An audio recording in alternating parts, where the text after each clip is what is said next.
Jubilee hills లో 1 lakh versus 3 lakhs, 1 లక్ష ఓటర్లు versus 3 లక్షల ఓటర్లు. కోన్ కిస్పే బారీ పడేగా? 1 లక్ష ముస్లిం ఓటర్ల మెప్పు పొందడానికి రవ్వంత రెడ్డి, ట్విట్టర్ టిల్లు ఇద్దరు బీఆర్ఎస్ కాంగ్రెస్ పార్టీ వాళ్ళు టోపీ పెట్టుకొని వచ్చి 3 లక్షలున్న మన హిందూ ప్రజలకు టోపీ పెట్టాలని ఆలోచిస్తున్నారు. మన చెవులో కాలీఫ్లవర్ పెట్టాలని వాళ్ళు చూస్తున్నారు. ఈ 1 లక్ష ఓటర్ల మెప్పు పొందడానికి వాళ్ళు అడగక ముందే 5 ఎకరాల కబ్రిస్తాన్ని శాంక్షన్ చేసిండ్రు. అదే మన 3 లక్షలున్న మన హిందూ బంధువులకు ఏం చేసిండ్రన్న? మనము పొద్దున లేచి పూజ చేసుకునే మన అమ్మవారి గుడిని విధ్వంసం చేసిండ్రు, కూలగొట్టిండ్రు, అమ్మవారిని ఎత్తుకెళ్ళిపోయిండ్రు. అక్కడ రియల్ ఎస్టేట్ చేసి ఆ భూమిని అమ్ముకునే ప్రయత్నంలో ఈ రవ్వంత రెడ్డి ఉన్నాడు.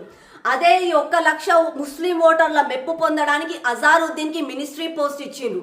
పాకిస్తాన్ని ప్రేమిస్తున్నారు, మన భారతదేశాన్ని ద్వేషిస్తున్నారు, మన భారతదేశాన్ని కించపరుస్తున్నారు. ఈ 1 లక్ష ఓటర్ల మెప్పు పొందడానికి నాకు నిన్న మొన్న ఒక మీడియా మిత్రుడు చెప్పిండు, అక్క 3 లక్షలున్న హిందూ ఓటర్లకి ఒకవేళ ఒక్కొక్కరికి 5,000 ఇస్తే ఓటు కొనేటప్పుడు అదే ఈ 1 లక్ష ఉన్న ముస్లిం ఓటర్లకు ఒక్కొక్కరికంట 4% 20,000 ఇస్తారంట. ఇప్పటికన్నా జూబ్లీ హిల్స్ ప్రజలారా, ఈ బీఆర్ఎస్ కాంగ్రెస్ మనని కనీసం ఒక మనుషులుగా ఓటర్లుగా కూడా చూడని వీళ్ళకి బుద్ధి చెప్పాలంటే, మన కట్టు బొట్టుని మన సాంప్రదాయాన్ని కాపాడాలి అని అంటే ఈసారి జూబ్లీ హిల్స్లో బీజేపీని గెలిపించండి.